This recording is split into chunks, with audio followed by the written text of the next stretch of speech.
For as long as I could remember, I'd always struggled to believe the way I was supposed to. Back when I was 16, I was hard on my parents, testing my limits to see how far I could push them. I saw them as oppressive, not willing to engage with anything that made them uncomfortable. But now that I'm older, I can appreciate that they were trying their best. They didn't have all the answers, but thought that as parents and good Christians, they should. Fake it till you make it and all that. And in return, I was supposed to accept their word at face value, as was the natural order between parents and their children. You'll do as I say because I said so, and that is that. But then my brother disappeared, and the natural order of everything crumbled. Brian normally came home from band practice at the same time each day, but on April 12th, 2015, I didn't hear his keys jingle as he unlocked the door. Didn't hear his old beater pulling up into the driveway. Didn't hear any gripes about how the girl on first chair wouldn't shut up about her new strings. I think about that first evening so often. How I'd told myself that he was just running a bit late. Normally, when that happened, he gave us all a heads up. Since I was grounded again, I had to ask Dad if he'd gotten any texts. Nothing. Not on my phone or his. Brian normally came home at 6 o'clock.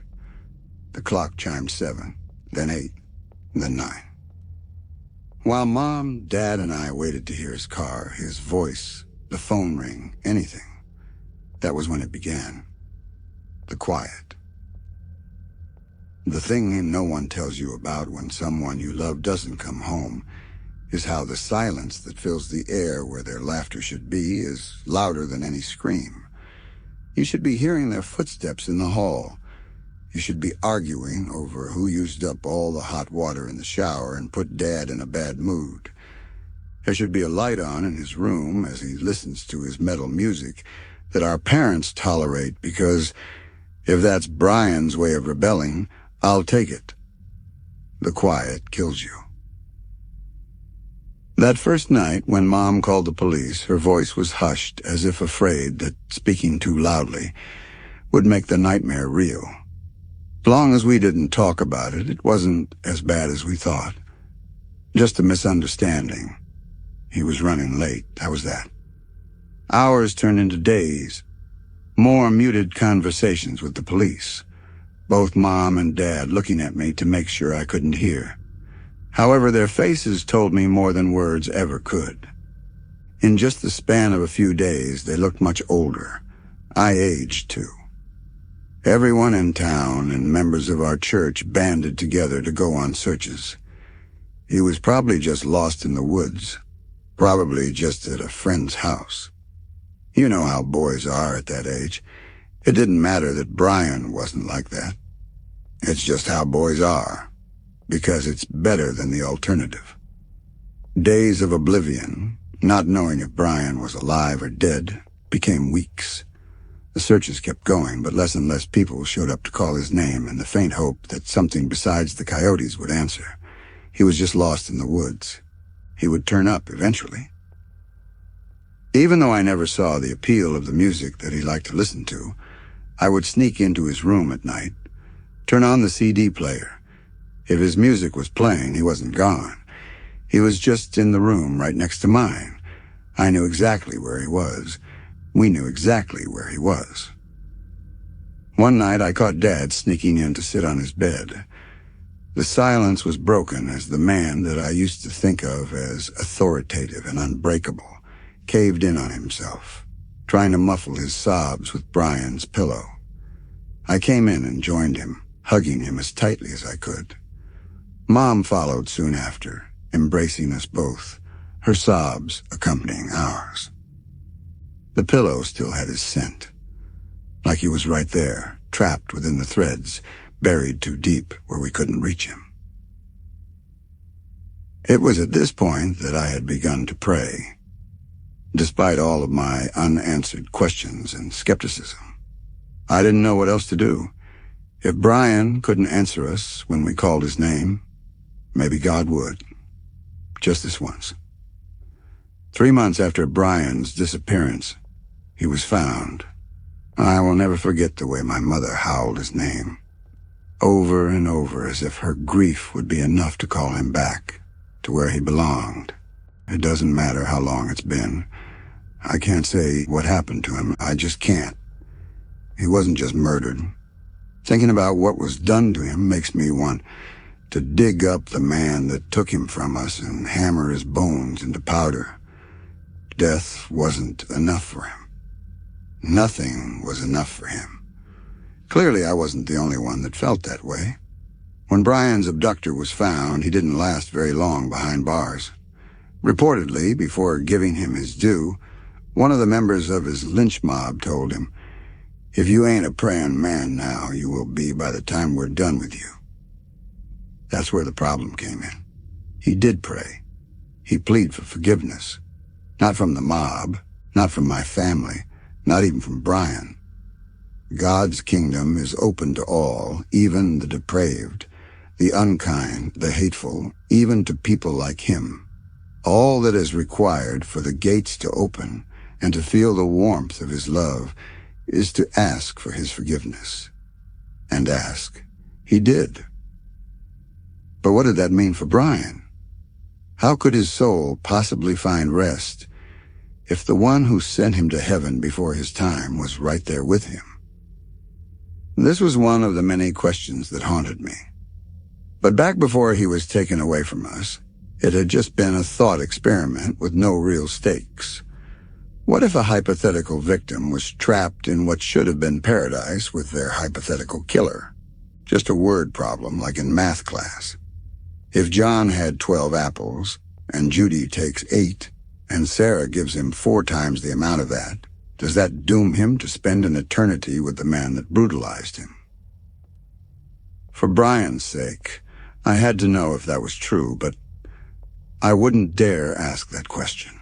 My parents had been through enough. To this day, and as a parent myself now, I still don't know how they did it. How they were able to wake up each morning knowing that one of their babies was going in the ground. So without voicing that terrible question to a single soul, I prayed for Brian to find peace. Along with that, I prayed for an answer, though I didn't expect one. However, I did receive one, and it wasn't from God. On the day of the funeral, I'm ashamed to admit that I was afraid to go to the casket even though it was closed. Dad's eyes were empty as he held my mom, who'd had her face buried in his chest since we arrived. If she didn't look, it wasn't real. Likewise, I stood at the end of the long carpet leading up to where the casket sat, overwhelmed by the hushed chatter and terrible organ music playing through the church's crackling speakers. I tried to tell myself that it wasn't him. It was just a body. No, it wasn't even a body. It was a wax figurine inside, modeled to look like him. A dummy. A fake. Even better, the casket was empty, and this all was just a dream. My cheeks were wet. My eyes burned, the golden lights in the church becoming beams. I couldn't breathe. My feet had sprouted roots that burrowed to the center of the earth. They wouldn't move. If you forget to say goodbye, you'll regret it. The same priest I've known since childhood. Despite how tender and gentle his voice was, I didn't want to accept his hand when he offered it. I didn't want to go. Even though he was most likely right, the roots in my legs were stuck firm. I closed my eyes. His hand disappeared into mist, leaving my palm damp and cold. The quiet weighed on my ears to the point of pain. When my eyes opened, the church was empty. No priest, no mom and dad. The church looked completely different in the dark. Larger, or maybe I had gotten smaller somehow. Either way, I didn't feel welcome. The only thing that remained was the coffin, standing up now, facing me. Izzy. Brian's nickname for me. I used to hate it, but before that moment, I would have given anything to hear it again. He was whispering from inside, his voice echoing in the hollow, deserted sanctum. His voice sounded strange, raspy, dry. My hand shook. I couldn't move. "It's not right," he continued, his voice cracking in a way that made me want to shatter like glass. "It's not like they said." I opened my mouth, but I wasn't sure what I was going to do. Scream? Speak? Neither happened. The roots had grown upwards to take over my vocal cords as well. That was when the air changed in the room, like the electric tension in the atmosphere before a storm arrives. My hair stood on end. Automatically, I knew where the lightning had struck, turning my head to see not a bolt of electricity, but a girl.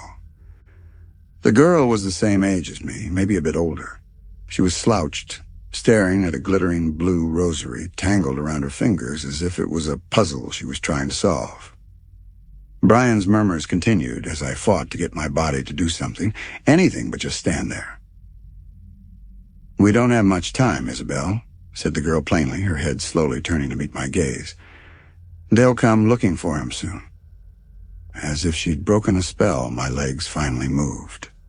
On their own accord, they guided me to sit next to her. She didn't blink or move as I approached her.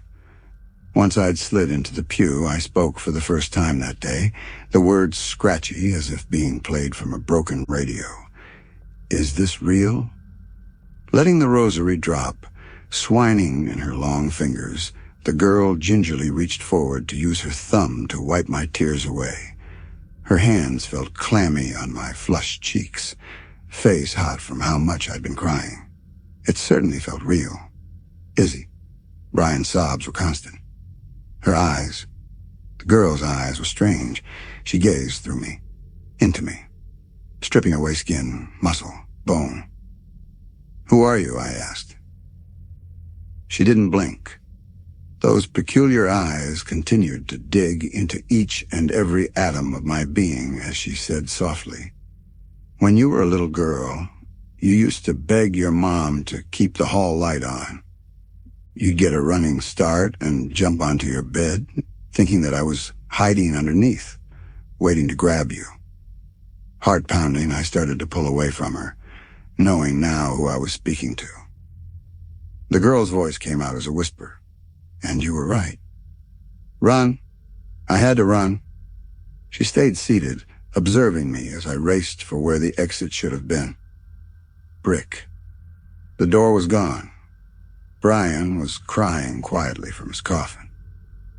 Even though I grew up going to that church, it had changed, becoming a brick cage. No doors. The windows were dark, as if the world outside had vanished, leaving only the sanctum. The girl waited patiently as I searched for some way out, any way out. She'd gone back to examining her rosary, completely apathetic. In the meantime, Brian had begun to plead with me again. "He's with me. It happens over and over again. I can't get away. Please." Does that answer your question? The girl's voice floated over his agonized whimpers as she continued to toy with the cross. "About what the kingdom is like?" The words came out of my mouth without a thought. "Oh my God." "He loves you," the girl muttered distantly as she rose from the pew. "He loves everyone, every saint, every sinner, even the ones he sends to me. You're all equal in his eyes, even when you aren't. The hammer is the nail, and as long as they love him back and plead his forgiveness, they will stay together." My voice came back, angry and bereaved, as she spoke each word with the cold detachment of stating a simple fact. "What do you want? Why are you doing this?" "You wanted an answer," she replied as she came to stand in front of me. She was much taller, though her overwhelming presence made her seem even larger. "And I want souls. Your brother isn't in a position to offer his anymore. Only the living have that luxury. You'll have to do it for him." My heart beat even faster, my breath coming quicker as the weight of her words finally clicked within my frantic brain. "You can't be serious." Her face betrayed no emotion. Shall I let the angels take him back? At that, Brian's pleading became more urgent, begging her and I not to let him go back to heaven, where he was. I couldn't bear it. My hands covered my eyes as if by hiding I could make the last 3 months all go away.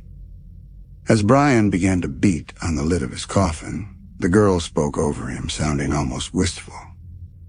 He won't find paradise or rest in hell. Neither of you will. But there is a sort of freedom there, one that Brian has no access to without your help. Even now, all these years later, I still can't understand why any of this had to happen. Not just to us, but to anyone. When I responded, my voice sounded like someone else's, coming out haggard as it became harder and harder to breathe. How do I know this isn't a trick? How do I know that... The girl simply said, "Open the coffin." "No," Brian screamed from within the wood. "I don't want you to see me like this." The girl still had not blinked, nor had her eyes flickered from my face. "You know that I'm telling you the truth, Isabel. For you, damnation is your only salvation. His salvation. This entire time, he has suffered. He will suffer less with me." "What do you get out of this?" I choked out. "What could our souls possibly mean to you?" "Not much. Not much at all." That cold hand brushed a lock of hair behind my ear. She remained impassive as I recoiled from her touch. She continued, "You'll be mere droplets in the ocean, absolutely indiscernible from the rest. Where you end and they begin, I won't recall. But you're still droplets that he doesn't get. 2 baptized souls that I've stolen away from my father." She stopped to kneel in front of me, reaching to cup my chin. This time I didn't retreat. The girl, the devil, sounded earnest as she uttered, "I will never love you. Not like how he does. But his love hurts you. It hurts all of you.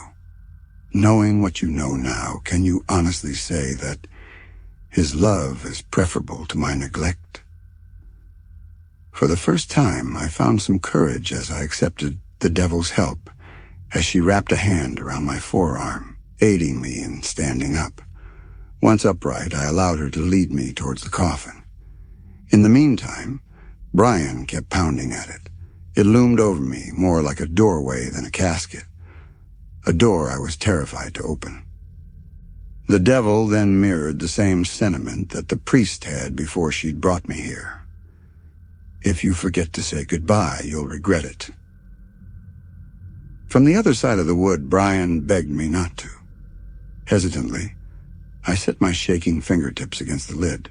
Abruptly, the beating stopped. From the other side, I felt a soft thud against my palm. In my mind's eye, I saw Brian putting his own hand against mine, separated only by wood. "Don't open it, please," he whispered, sounding as if something had broken within him. My whole life it had been said that the devil is a deceiver, seeking to tempt and torment mankind with sin. It occurred to me that this whole thing could be a trick. A demon posing as my brother could be within that coffin instead of him. However, I also had been told that the devil would be a man and that heaven was a paradise. "I need to see you," I rasped, my voice coming out like it belonged to someone else. "I need to know for sure." Quietly, but enough to make my vision blur as it became overrun with more tears, Brian muttered, "It hurts." After a swallow and a shudder, I reached for the coffin's lid. I wish it had all been an elaborate trick after all. The mortician had tried. They used stitches to bring what was left of Brian's cheeks together, shutting his eyes, closing the hole in his forehead where flies had already begun to nest, as if the more thread they used, the more they could erase the atrocity that had happened to him. How his body had sat by the side of an abandoned lot for weeks, unclothed and unnoticed, until some kids had stumbled across it looking for a smoke spot. His skin moved with all the organisms that now lived inside of him, taking life from his dead flesh. As he silently reached forward to pull the coffin lid back over himself, I doubled over the nearest pew as the few bites of breakfast I'd been able to stomach that morning violently fought its way out of my mouth. The devil simply observed, the rosary swinging from her hand like a pendulum. "That's why I didn't want you to see." Brian sounded remorseful. The devil finally spoke again. "I regret to inform you that you're running out of time. You need to make a decision quickly." Staggering as my whole body shook at the memory of things squirming beneath Brian's bloated, splotchy cheeks, I approached the casket once again. This affected him the most. Heaven couldn't be heaven while he was trapped like this. "What do you want, Brian? Please don't make me go back." I pressed my forehead against the wood, wondering how the hell was I supposed to do this. If it's any consolation, once you join him, he won't be alone anymore. I believe this was the devil's attempt at providing some semblance of comfort. It was delivered in a deadpan tone with no trace of warmth on her face. There were so many other things plaguing my mind, an eternity of torment for both of us, and our parents. What about them? We'd never see them again. They'd be stuck in God's kingdom with Brian's killer. I jumped, whirling around. The church shook. Dust rained from the bricks as whatever was out there pounded on the wall. What followed was an outraged roar, like metal gears grinding against each other, so high in pitch that I had to cover my ears. Once the roar finally subsided, the devil informed me, "The angels are coming." "That's an angel?" Brian called through the casket. "Isabel?" "I'm all right," I assured him, but my frantic shout probably wasn't convincing. The devil was beginning to lose her patience as she told me once again, "You need to make a decision, now, or they'll take him back." The thing outside released another deafening cry. Stark, white light began to flow through the windows. The grinding sound bounced a bit. A laugh. Isabel. The devil said my name so firmly, with more power behind it, than I have ever heard in my life, that I had no choice but to focus on her. All went quiet. Brian's shouts. The angel's attempts to batter down the church walls. It was just her and I. Do it, take him, and tell him I love him. To this day, I don't know if the choice I made was the right one. But for the first time, the devil smiled. Then the wall broke, flooding the church in blinding light, as the grinding made me want to crawl out of my skin. A hand seized mine. With a cry, I wrenched it away and stumbled back, unable to keep my legs below me as I scrambled away. "Isabel?" The voice was familiar. Not the devil, not Brian. The lights were back on. The priest who'd offered to walk with me was looking down at me with a mixture of concern and pity. At some point, I'd ended up on the floor. Mom had reemerged from the protective cocoon of Dad's embrace as they both rushed towards me in alarm. The church had gone silent as all who'd come to pay their respects watched in stunned sympathy.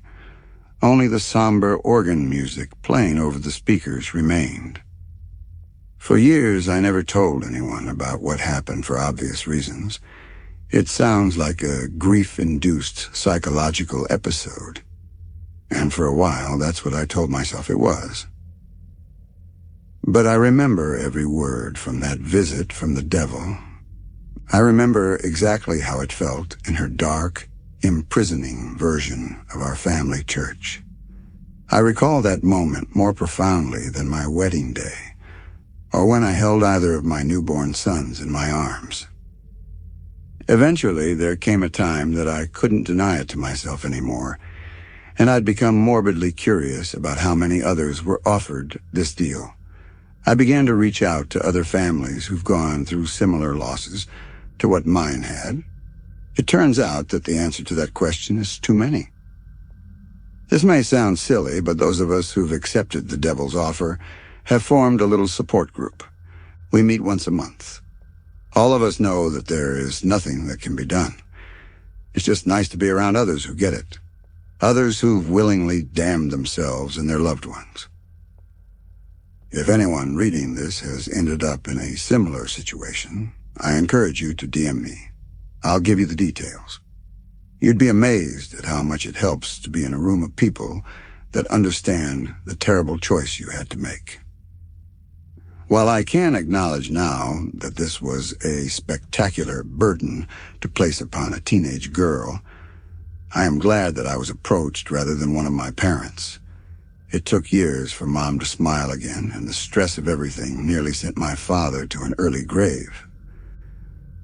As terrible as it sounds, I can't summon the courage to tell either of them about the deal.